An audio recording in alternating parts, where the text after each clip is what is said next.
오늘 본문 누가복음 14장 1절에서 11절 말씀입니다. 제가 가지고 있는 신약성경 119면에 있습니다. 누가복음 14장 1절에서 14절입니다. 제가 가지고 있는 구약성경 119면에 있습니다. 제가 먼저 읽겠습니다. 안식일에 예수께서 한 바리새인 지도자 집에 떡 잡수시러 들어가시니 그들이 엿보고 있더라. 예수께서 대답하여 율법교사들과 바리새인들에게 이르시되 안식일에 병 고쳐 주는 것이 합당하냐 아니하냐.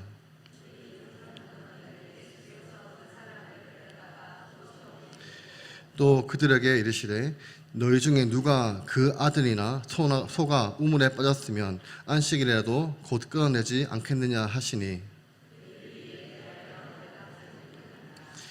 청함을 받는 사람들이 높은 자리에 택함을 보시고 그들에게 비유로 말씀하여 이르시되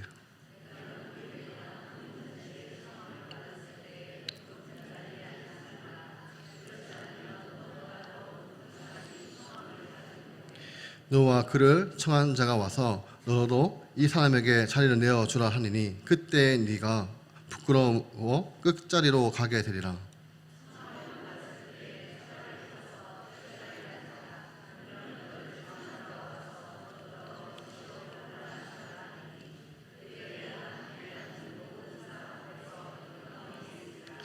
우리 함께 읽겠습니다.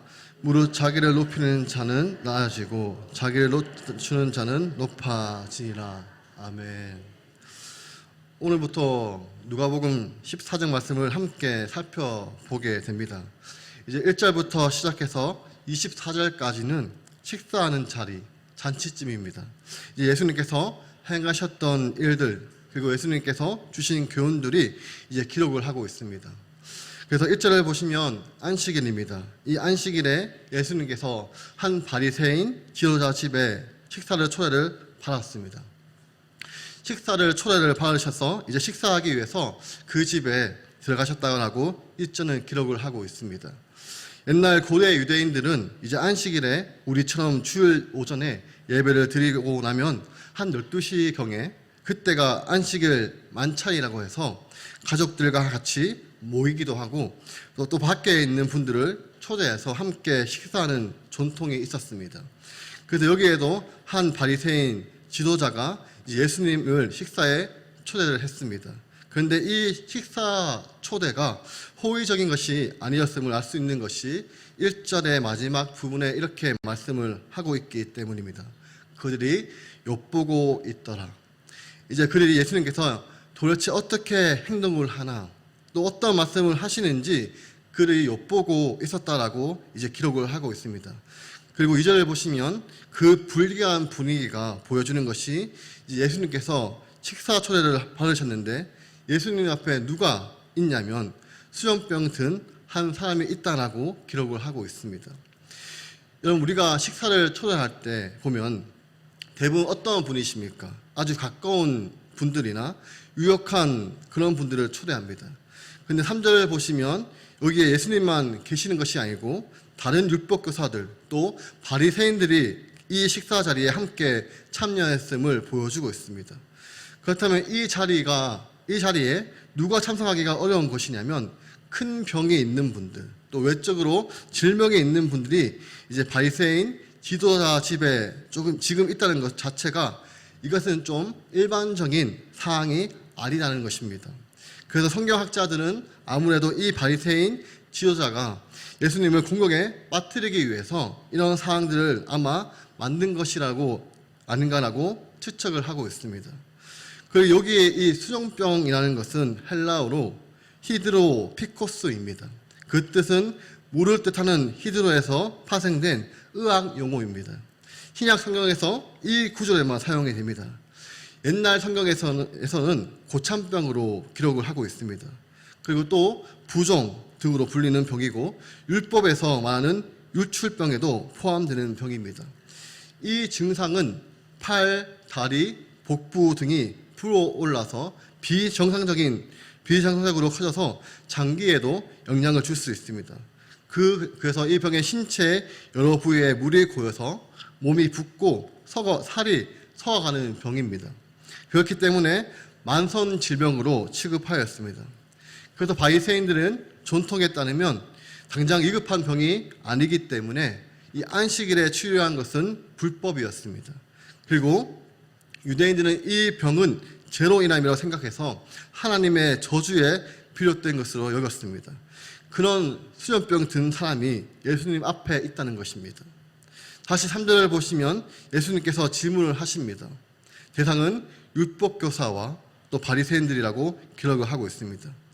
그러니까 한 바리새인 지도자 집에 초청을 했지만 그 집은 이미 율법교사 그리고 다른 바리새인들이 그 자리에 함께 있었다는 것입니다. 그래서 예수님께서 그들에게 먼저 질문을 하십니다. 안식일에 병 고쳐주는 것이 합당하냐 아니하냐. 여기 합당하냐는 말은 너희 전통에 적합하냐 아니하냐 이렇게 질문을 했다는 것입니다. 여러분, 그러면 거기에 모여있던 바리새인들 또 특별히 율법 교사들의 대답은 무엇일까요? 여러분, 그들의 대답은 무엇일까요? 답은 노입니다. 노, 합당하지 않습니다. 당시 유대인들이 안식일날 병을 고쳐 줄 수 있는가라는 질문에 대해서 예스라고 할 때가 있습니다. 그것은 생명의 위급한 상황일 때, 지금 고치지 않으면 그 사람의 생명을 잃게 되는 이런 상황 속에서는 안식일이라도 그 병을 고치는 것을 허락했습니다. 그런데 오늘 고치지 않아도 내일 그 병을 고쳐도 그 환자에게 큰 문제가 없는 경우 안식일에 병 고치는 것을 허락하지 않았습니다. 그런데 지금 수용병을 든 사람은 오늘 병을 고치지 않아도 내일 얼마든지 고쳐도 문제가 되지 않습니다. 그래서 이제 바리새인들의 답변은 노입니다. 합당하지 않습니다. 이것은 법적으로 옳지 않다는 것입니다. 그런데 4절의 말씀을 보시면 그들의 반응은 침묵합니다. 그들은 침묵으로 일관하고 있습니다. 그들은 분명히 노라는 대답을 알지만 그들은 예수님 앞에 그냥 침묵으로 일관하고 있다는 것입니다. 이런 상황 속에서 예수님께서 어떻게 하셨는가? 3가지 동사가 나오는데 먼저는 그 사람을 데려다가 여기서 원문으로 보시면 그 사람을 손으로 붙잡았습니다. 또 다른 해석은 손으로 만지셨습니다. 그래서 예수님께서 그 사람을 손으로 붙잡으시고 만지셨습니다. 아까 전에 말씀을 들은 것처럼 불치병에 든 사람들은 대부분 하나님의 심판을 여겨서 부정한 사람으로 생각했습니다. 그래서 모세의 율법에 부정한 사람을 만지면 어떻게 되나? 그 사람도 부정해집니다. 근데 예수님께서 바로 이 수련병 든 사람을 그리고 사람들로부터 부정한 사람이라고 낙인 찍은 사람의 몸에다가 지금 예수님은 손을 대셨다는 것입니다.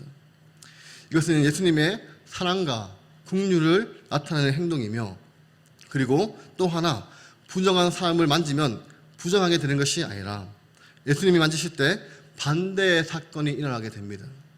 즉 거룩하신 예수님이 부정한 사람을 만질 때 만지는 예수님이 부정해지는 것이 아니라 예수님이 만지셨던 사람, 그 사람이 거룩하게 회복이 되는 역사들이 나타나게 된다는 것입니다. 그래서 예수님께서 병자를 대할 때 가장 큰 감동이고 그리고 반대하는 사람들에게 가장 큰 충격적인 행동 중에 하나가 병자의 몸에 손을 대는 거였습니다. 예수님께서 그 사람의 몸을 손을 대시고 또 그 사람을 붙잡았습니다. 그리고 두 번째, 그를 고치셨습니다. 마지막으로 보내시고 되어 있습니다. 그러니까 그 사람을 보내셨습니다. 근데 보내시고 이 단어가 이미 우리가 13장에 살펴보았을 때 한번 나옵니다. 누가복음 13장 12절을 보시면 이제 예수님께서 뭐라고 말씀을 하셨냐면 여기 18년 동안 허리가 꼬부러져서 한 번도 허리를 펴보지 못했던 여인이 있었습니다. 그런데 그 여인에게 예수님께서 뭐라고 말씀을 하셨냐면 여자여 네가 내 병에서 놓였다 이렇게 말씀을 하셨고 그리고 13절을 보시면 그렇게 말씀을 하신 다음에 안수하실 때 곧 여자가 펴고 하나님께 영광을 돌리는 놀라운 일이 일어나게 되었습니다. 여기에 여인에게 하셨던 말씀 여자야 네가 내 병에 놓였다라고 할 때 여기 놓였다는 단어가 헬라어로 이 아폴리오라고 해서 아까 전에 보냈다라는 것과 같은 단어입니다. 결국 예수님께서 이 수련병 든 사람을 만져주셨습니다. 손으로 만져주셨고 그리고 고쳐주셨고 그리고 그를 풀어주셨다라는 것입니다. 그 병에 매여있는 사람들 예수님이 풀어 보내주셨다 이렇게 기록을 하고 있습니다. 그리고 5절을 보시면 이제 5절의 말씀에 그렇게 그 사람을 고쳐주신 다음에 바리새인과 바리새인들에게 말씀을 하십니다.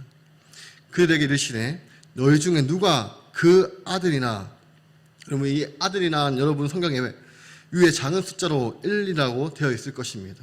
그래서 그 밑에 보시면 어떠한 사본에 낙이나 표현이 되어 있을 것입니다. 이 말은 어떠한 사본에는 아들이라는 표현이 낙이라고 되는 사본이 있다는 것입니다. 그래서 오히려 전체적으로 볼 때 낙이로 보는 것이 좀 문맥적으로 조금 부합된다고 생각이 들 때 번호를 붙여서 이렇게 표현을 합니다. 그래서 지금 예수님의 말씀이 이제 가축들이 있습니다. 낙이나 소, 고대 이스라엘 사람들에게는 참 중요한 농사를 할 때 아니면 다른 지역으로 이동할 때 가장 중요했던 가축들이 낙이나 소가 있는데 그 낙이나 소가 우물에 빠졌습니다. 그러면 안식일 날 이 일이 일어났으면 끊어내야 합니까? 말아야 합니까? 여러분 안식일 날 소가 나귀가 이제 우물에 빠졌습니다. 우물에 빠졌으면 건져내야 합니까? 안식일이라면 일하면 안 되니까 그냥 놔둬야 합니까? 우리 신명기 22장 4절을 보시면 율법에 이런 말씀이 있습니다. 하나님이 이스라엘 백성들에게 주신 교훈 중에 사람들과 관계되는 교훈뿐만 아니라 가축들과 관계되는 교훈도 포함이 되어 있습니다. 그래서 내 형제의 소나기나 소가 길에 넘어진 것을 보거든 못 본 채 하지 말고 너는 반드시 형제를 도와 그것들을 일으킬지니라. 이 말씀의 뜻이 무엇입니까? 남의 가축이라도 넘어지는 것을 보면 못 본 채 하지 말고 형제를 도와서 함께 일으켜 주어야 된다고 하나님께서 가축들에게도 사랑을 베풀 것을 말씀을 하셨습니다.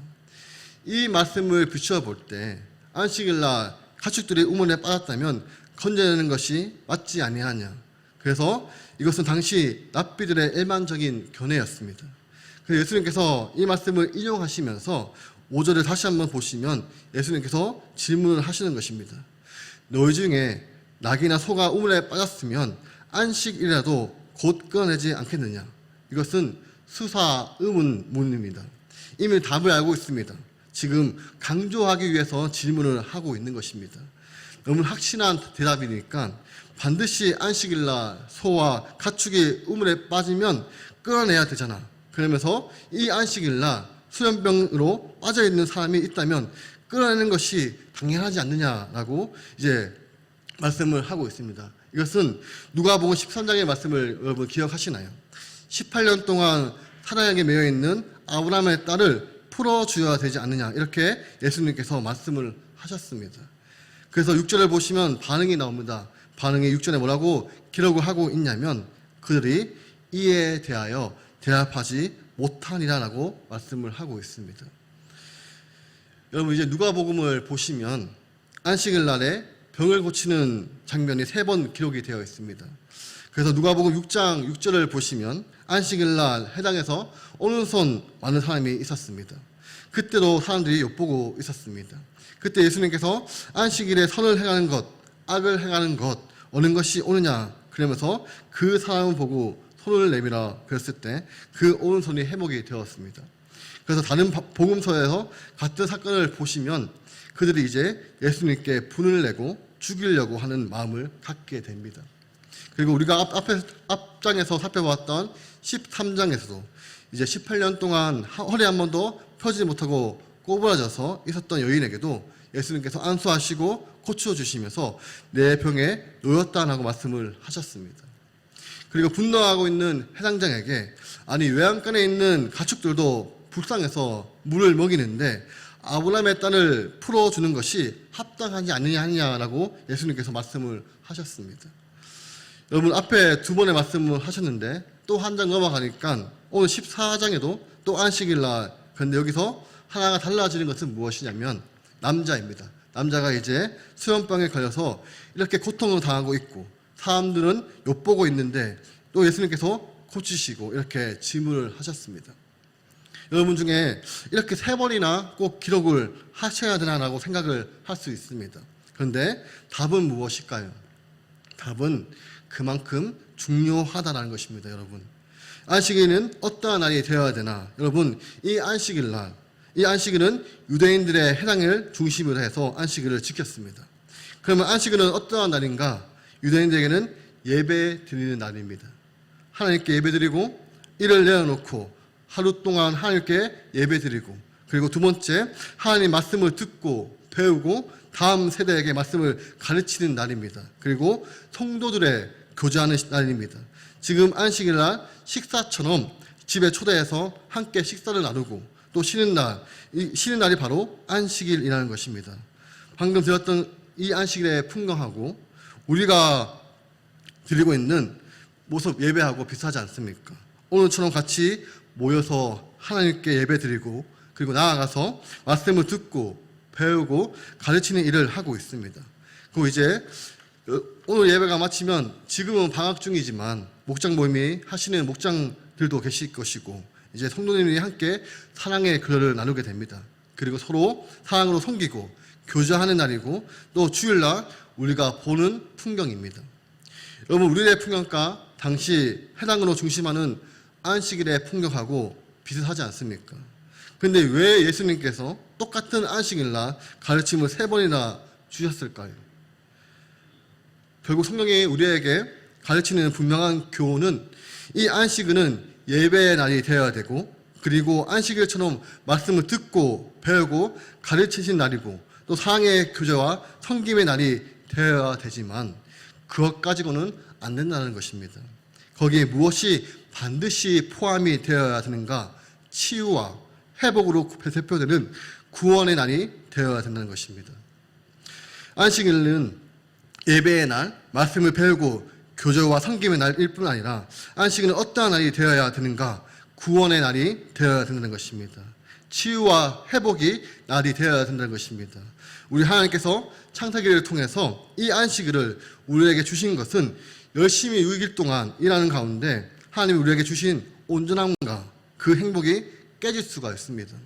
그러면 7일째 이 안식일에 함께 모여서 하나님을 기억하고 하나님을 향하신 하나님의 창조 때에 가져졌던 이 아름다움이 회복되고 하나님의 도우심을 통해서 하나님의 은혜를 경험하는 행복을 회복하는 날, 그런 뜻에서 구원의 날이 되어야 된다는 것입니다. 그런데 제가 말씀을 준비하고 계속해서 묵상하면서 나는 과연 고통 속에 있는 우리 성도들을 돕는 예수님의 편에 있나? 아니면 그 일을 이상하게 생각하고 분노하고 있는 바리새인들 편에 속해 있나라고 할 때 죄송한 말씀이지만 제가 섬겼던 주인은 바로 바리새인들과 참 비슷해져 있는 것을 발견하게 되었습니다. 그래서 이 주일 예배가 말씀을 듣고 배우고 가르치고 사랑하는 교제하는 날뿐만 아니라 이 날이 바로 구원의 날이 되는 예배, 기쁨이 회복되는 예배, 감격과 사모하는 예배가 되게 해달라고 기도하고 있습니다. 사랑하는 성도 여러분, 바로 이 안식일, 우리 성도님께서 주인은 어떤 날이 되셔야 되는가? 하나님께 예배드리고 말씀을 듣고 배우고 말씀대로 살아가고 우리 다음 세대에게 가르치는 날이고 사랑과 선행으로 서로를 격려하는 날일 뿐 아니라 주의 날은 우리 성도님들에게 구원의 날이 되셔야 된다는 것입니다. 이 주일날 예배의 시간에 치유와 회복이 되는 구원의 날이 되셔야 된다는 것입니다. 우리 성도님 중에 몸이 아픈 분들이 생각보다 많이 있습니다. 그리고 마음이 힘든 분들도 정말 많이 계십니다. 그런데 공통점이 우리 손으로 해줄 수 있는 것이 없습니다. 우리의 도움으로는 그분의 몸이 아픈 것과 마음이 힘든 것을 해결해 주기가 참 어려울 때가 많이 있습니다. 그래서 어쩌면 포기하고 무관심하고 있을지는 모릅니다. 그런데 우리 예수님은 어떻게 하시는가? 우리 성도님의 몸에 나사렛 예수의 이름으로 주님께서는 바로 만지시고 고치시고 그 병에서 풀어주실 수 있는 분이시라는 것입니다. 그리고 마음이 힘든 분이 있다면 이것이 자녀의 문제, 경제적인 문제, 관계의 문제, 부모님의 문제 때문에 마음이 더 무거운 짐을 지시는 분들이 많이 계실 것입니다. 근데 예수님은 누구시냐? 우리의 마음, 그 무거운 짐을 풀어주실 수 있는 분이시라는 것입니다. 그리고 우리 예수님은 누구신가? 우리 인생, 우리들의 지혜와 우리들의 힘을 통해서 절대로 해결할 수 없는 문제들이 있습니다. 그런데 그 문제를 우리는 해결할 수 없지만, 그러나 전능하신 하나님께서는 그 문제에 대해서 답을 가지고 계시고, 그 문제 해결책을 우리에게 줄 수 있는 분이 누구시냐? 바로 하나님, 우리 아버지라는 것입니다. 여러분, 이 주일날 그리고 모든 예배 가운데 우리가 다 같이 주님을 기다리며 기대하며 이런 치유와 회복과 구원의 역사가 우리 성도님 가운데 일어나는 주의 날이 되어야 된다는 것입니다. 여러분, 유대인 랍비들에게 10계명 중에 가장 중요한 게 무엇입니까? 라고 물으면 랍비들의 말은 똑같습니다. 몇 번째 계명이 가장 중요하냐? 그들에게는 네 번째 계명입니다. 안식일을 거룩하게 지키는 것입니다. 왜 그렇습니까? 첫 번째, 나 외에 다른 신을 두지 마라. 이게 가장 중요하지 않을까요? 그런데 왜 그들은 네 번째 계명이라고 말할까요? 여러분, 안식일을 거룩하게 지키고 창조주 하나님, 구원의 하나님을 기억하는 사람들이 과연 하나님 외에 다른 신을 둘 수 있을까요? 안식일을 거룩하게 지키는 자가 어떻게 하나님 외에 다른 우상을 섬길 수가 있겠습니까? 그리고 안식일을 거룩하게 지켜서 하나님의 법을 배우는 사람들이 사람들과의 관계에서 살인하고 간음하고 도둑질하고 탐내고 거짓 증거하는 일들을 행할 수가 있겠습니까? 그들에게 있어서 10계명의 중심은 어디였는가? 바로 안식일이었습니다. 안식일, 여러분, 우리들의 삶에 어떠한 변화와 실패와 고통과 고난이 찾아온다 할지라도 우리 그리스도인들이 안식일을, 주의 날을 거룩하게 지켜서 그 상황 가운데도 하나님 앞에 예배를 드리고 나아가서 주의 말씀을 듣고 구원하시는 하나님의 능력을 체험하는 역사들이 나타나면 여러분, 우리 삶에 절대로 무너지지 않습니다. 여러분, 이제 예수님께서 안식일은 구원의 날이 되어야 되는 것을 분명하게 교훈하셨습니다. 그 다음 이제 7절에 보시면 잔치집에서 청함을 받는 사람이 높은 자리의 택함을 예수님이 보셨습니다. 여러분, 이것은 바리새인과 서기관들의 교만함을 보여주고 있습니다. 마가복음 12장 38절과 39절을 보시면 예수님께서 바리새인과 서기관을 책망하실 때 긴 옷을 입고 다니는 것과 시장에서 문안 받는 것과 해당의 높은 자리와 잔치의 윗자리에 원하는 서기관들을 삼가라. 여러분, 이 잔치집에 어떠한 것이냐? 사회적인 영향력, 사회적인 신분이 딱 어느 수준인가 결정적으로 노출되는 것이 잔치하는 공간입니다. 지금 또 드라마나 영화를 보면 부자들이 집안 행사로 잔치할 때 그 집안의 제일 어른이 누구인지, 그리고 이 사회 속에 누가 제일 큰 영향력이 있는 사람인지 딱 드러난 것이 잔치집입니다. 그래서 이 잔치집에서 서기관들은 가장 높은 상석, 초대한 주인과 가장 가까운 곳에 앉기 위해서 신경전을 벌이고 있었다는 것입니다. 이것을 보신 예수님께서 8절에서 내가 누구에게나 혼인잔치의 청함을 받았을 때 높은 자리에 앉지 말고 그렇지 않으면 너보다 더 높은 사람이 청함을 받는 경우에 9절에 어떤 일이 생기나 너와 그를 청한 자가 와서 너도 이 사람한테 자리를 좀 내어주십시오 라고 이야기를 하면 그때 내가 얼마나 창피를 당하며 끝자리에 가겠느냐. 그러므로 10절을 보시면 청함을 받을 때 차라리 가서 끝자리에 앉으라. 그러면 너는 청한 자가 와서 아니 왜 여기 앉아 계십니까? 그러면서 상석으로 인도할 때 그때야 네가 모든 사람 앞에서 영광을 받지 않겠느냐. 이렇게 예수님께서 말씀을 하셨습니다. 여러분, 지금 이 교훈은 잠언 25장 6절과 7절의 말씀이 거의 같은 내용입니다. 이것은 예수님뿐만 아니라 지혜의 왕 솔로몬도 가르치고 있습니다. 6절입니다. 왕 앞에 스스로 높은 채 하지 말며 대인들의 자리에 서지 말고 7절 말씀 왜냐하면 이는 사람이 내게 이리로 올라오라 말하는 것이 내 눈에 보이는 기인 앞에 저리로 내려가라고 말하는 것보다 나음이다. 이렇게 말씀을 하고 있습니다. 여러분, 이제 마지막 11절의 결론입니다. 예수님께서 뭐라고 말씀을 하셨나? 무릇 자기를 높이는 자는 낮아지고 자기를 낮추는 자는 높아지리라. 높아지리라라고 말씀하셨습니다.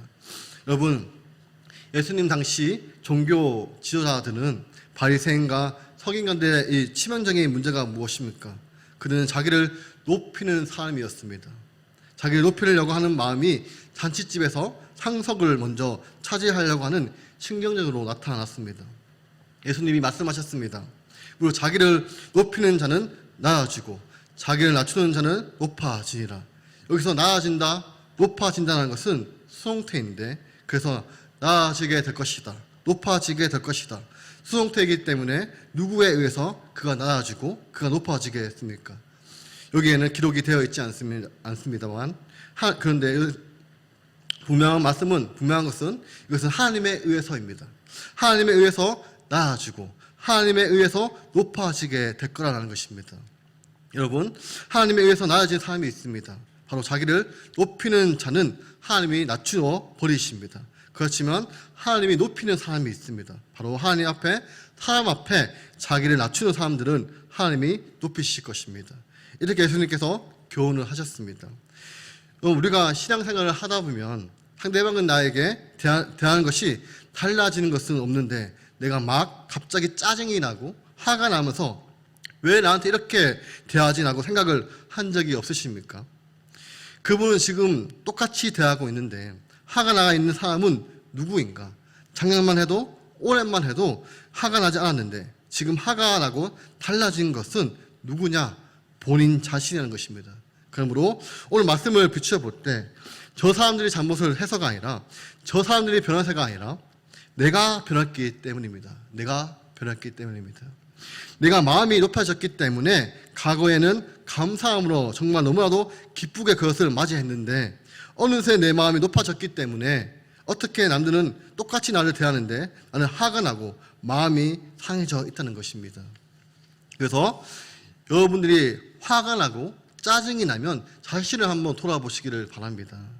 돌아보게 되었을 때 많은 경우 상대방이 변한 게 아니라 내 마음이 높아졌을 때가 이런 일이 생길 수가 있음을 알게 됩니다. 그리고 항상 그런 것은 아닙니다. 그렇지만 분명한 것은 여러분, 스스로를 높이게 되면 어떻게 되나? 하나님이 그를 낮추시고 주변이 천국이 아니라 지옥으로 바뀌게 됩니다. 그렇게 되면 어떻게 되나? 나도 마음이 상하고 상대방도 마음이 상하게 되는 일들이 일어나게 되는 것입니다. 이제 말씀을 정리하겠습니다.